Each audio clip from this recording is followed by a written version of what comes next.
any self-respecting rabbi would distance himself from the Pope, especially John Paul II, because he was very much involved in the Eurasian Jewish Holocaust, making Zyklon B and the IG Farben manufacturing plant there at Auschwitz. So these high rabbis betray their own people. These high Protestant leaders like Billy Graham and others who are Masons betray their own people. And these high Muslims like Bin Laden and the Saud dynasty and others all betray the Muslim people. So at the top, all these leaders are working together, and they will never blink at the sacrificing of their own people, quote-unquote, ad majorem Dei gloriam, for the greater glory of God, as the Jesuits say, to bring the world closer and closer to a universal monarchical rule, uniting all religions under the headship of that man of sin, the Pope. Right. Now, once we take, and we've talked specifically before about how they infiltrate these different groups, but I wanted to switch now to not being satisfied with just taking over and infiltrating religions. And I might add, if you look at all the signs now, the Anglican bishops in England now stating they want to put the Anglican Church under the authority of the Pope. The Pope recently coming out stating in his Good Friday, I guess he's going to state in a new message that he's asking for all Jews to convert to Catholicism. That will be coming out shortly. I mean, Tony Blair becoming a Catholic. You see this kind of uniting of everybody under the Pope in so many different ways. In fact, somebody on my show mentioned it was historical that 3 presidents, never before in the history of our country, did 3 sitting presidents, or 3 former, 1 sitting and 2 former presidents, go to the funeral of a pope. This never occurred in the past. You see all these connections. Henry Kissinger, now a papal advisor, and it goes on and on and on. But they're not satisfied so much just with religion.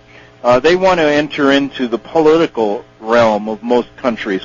Tie the knots together behind how they operate, what's going on now between Israel, Iran, Iraq, our country, how they manipulate and control at the high levels all these people working for the same cause, a one world government. Go ahead. Okay, the Black Pope, Jesuit Superior General Peter Hans Kohlenbach, is the most powerful man in the world. He controls not only all the Masonic secret societies, he also controls the Pope and the Roman hierarchy. He also controls the Knights of Malta. He also controls Opus Dei.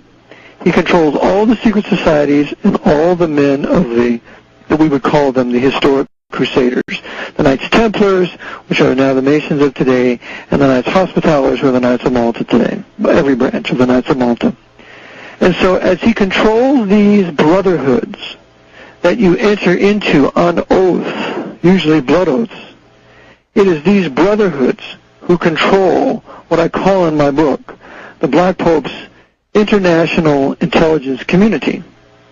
What I mean by that is that the Central Intelligence Agency, the NSA, the Defense Intelligence Agency, the FBI, the Military Intelligence Agency, all these intelligence agencies in the United States are working together under the Jesuits in control of the Archbishop of New York City, Edward Cardinal Egan. And so this is the government that they have in this country. They've divided this country into 10 provinces, and there are 10 Jesuit provincials over the United States.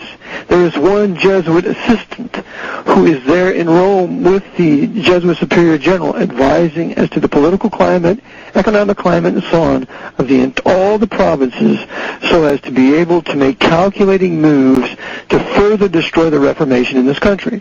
It's the same way in Britain.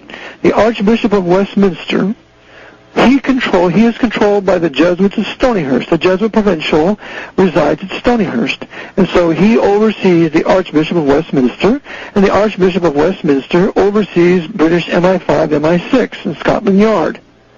So as you have these archbishops, wherever they might be, for example, you have the Patriarch of Moscow. He is a Roman Catholic after with the Eastern Rite, and the Patriarch there of Moscow, he oversees the FSB, the SVR, all the intelligence agencies in Russia. The Vatican runs an international empire, and it has a chain of command. And how they run it here in the U.S. is exactly how they run it in Russia, is exactly how they run it in China, is exactly how they run it in Britain and Europe. And so as we understand this pattern, this government that they organize, then we can understand how they rule. So, for example, Osama bin Laden and Saddam Hussein were both high-level Freemasons and CIA assets. There is no Saddam Hussein or Osama bin Laden without them being created by the Central Intelligence Agency. And yet both these high Muslims are affiliated with the Muslim Brotherhood out of the Grand Orient Lodge in Cairo. And so therefore these high Muslim Freemasons, along with the late King of Jordan, they will do exactly what they are told by Vatican agents there in their court. And as they do exactly what they are told, the President Bush and Prime Minister Blair, they will do exactly what they are told by the Vatican agents advising them. At 9/11, for example, the one who was advising George Bush was Knight of Malta, George J. Tenet, who was trained by the Jesuits at Fordham University, the School of Foreign Service. And he was National Security Counselor, a very important guy, said it was a slam dunk, et cetera, et cetera. And so George J. Tenet was the Jesuits' advisor directly to George Bush. And so that he wouldn't go to jail for what he did, he resigned and is now protected. It's the same way with Tony Blair. He has his Jesuit advisors, and he will do exactly what he's told. Now, if these men who are in positions of power over these agencies, over the Al-Qaeda, the Taliban, whatever, if these men do not do what they are told, they are removed with either death or being discredited, because the Jesuit order has a very active assassination squad throughout all the nations of the earth, controlled by the intelligence communities, as well as the international Sicilian Mafia, which is also controlled by the Jesuits, and the Mafia, the Russian Mafia, Sicilian Mafia, the American Mafia, all controlled by the Vatican through high-level Freemasonry and the Knights of Malta. They work in conjunction with the international military intelligence agencies, as well as the civilian intelligence agencies. And I prove this in my book on the Kennedy assassination, that the CIA and the Mafia work together, and indeed what was portrayed in JFK is absolutely true. So this is the system that they work. And we can go into banking. The Knights of Malta control